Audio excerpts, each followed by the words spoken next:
She thought he was just a poor crippled beggar. She fed him every day with her little food.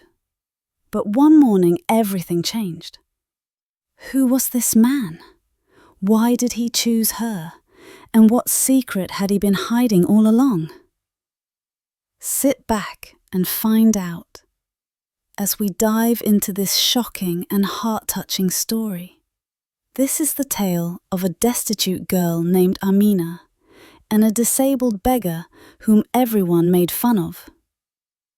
Amina was a young lady only 24 years old.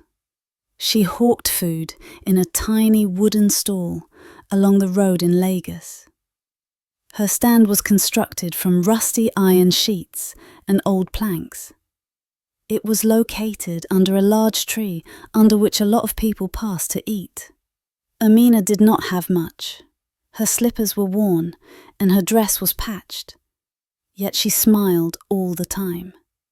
Even when exhausted, she welcomed people warmly.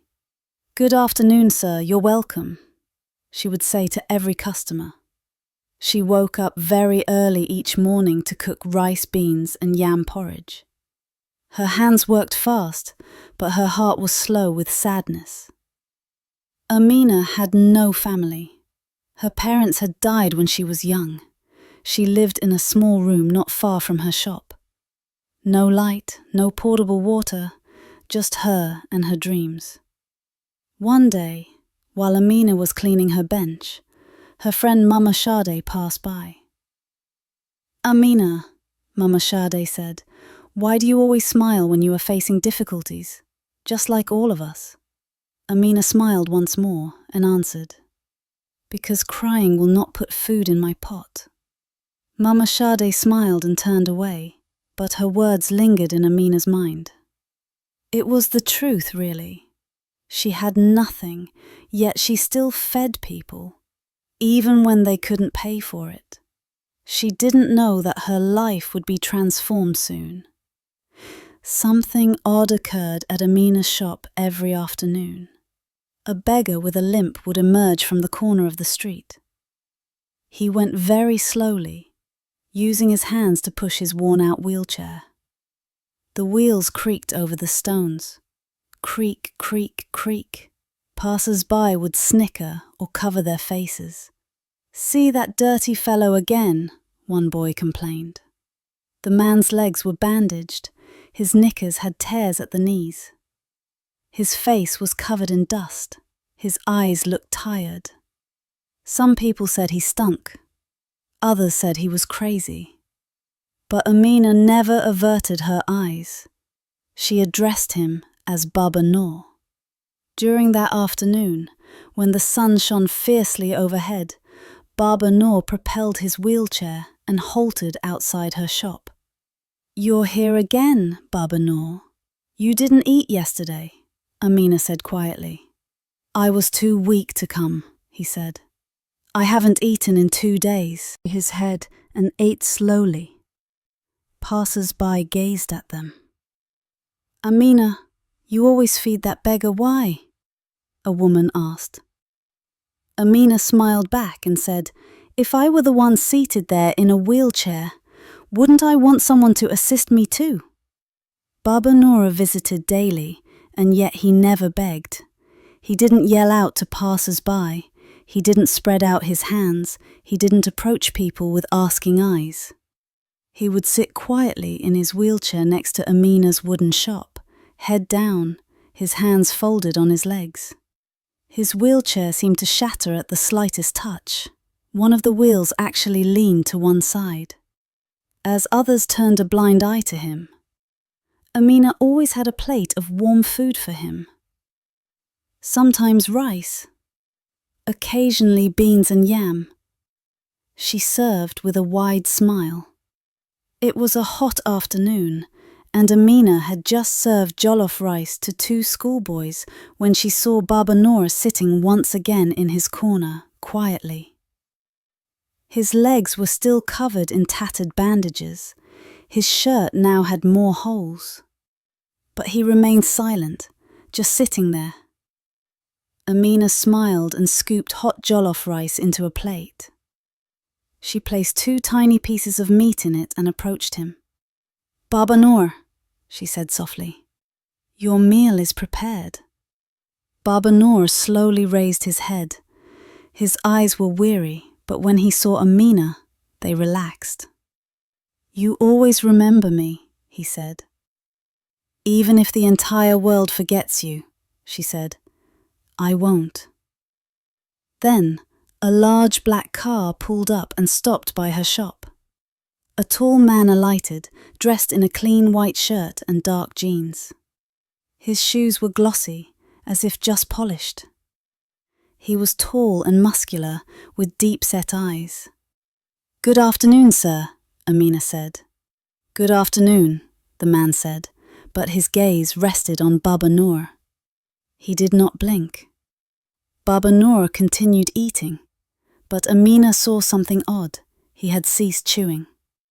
The man leaned forward a step and cocked his head, as if he was trying to recall something. "Please give me 1 plate of jollof rice. Add meat," the man said.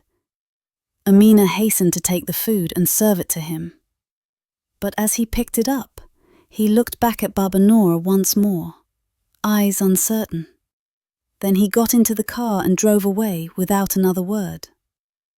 The following morning, Amina swept in front of her store and polished her wooden counter as usual.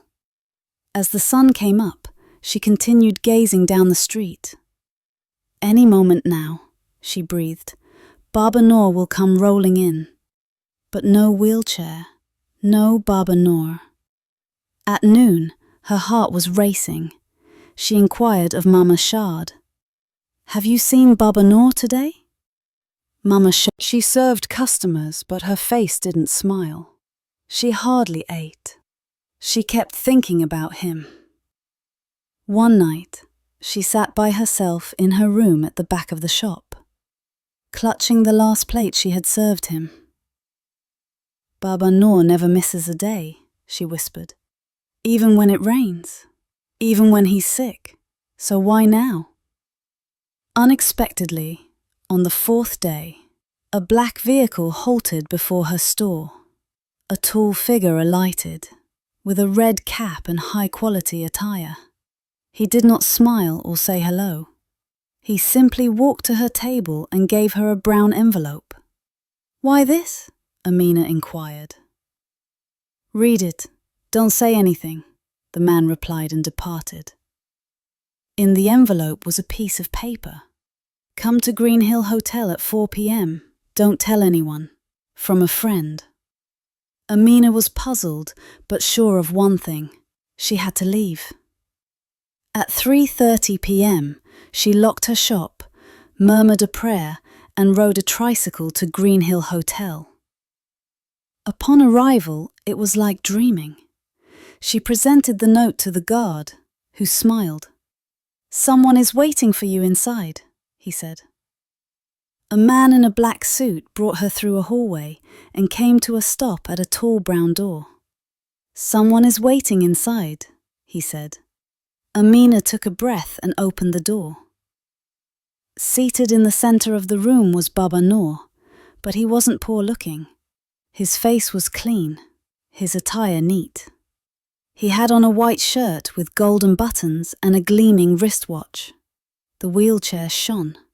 He seemed to be strong. "Baba Noor?" she whispered. "Yes, Amina. It's me," he said. "Please sit." "My name is not Baba Noor," he went on. "My actual name is Mr. Idris. I am a billionaire."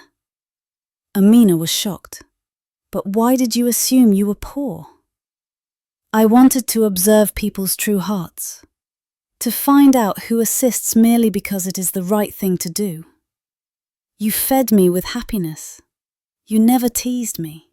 That's why you're here. Each year, I select 10 good people to bless. You are one of them."